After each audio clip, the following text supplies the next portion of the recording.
In 1988, a peculiar incident unfolded at the Pentagon. Computers began sneezing uncontrollably, causing chaos. The culprit?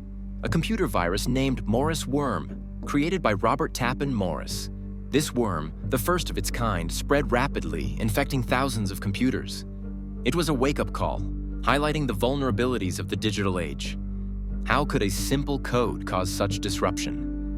This event led to the creation of the Computer Emergency Response Team, CERT, forever changing cybersecurity. Curious about the digital world's mysteries? Hit the like button, subscribe, and leave a comment to support us.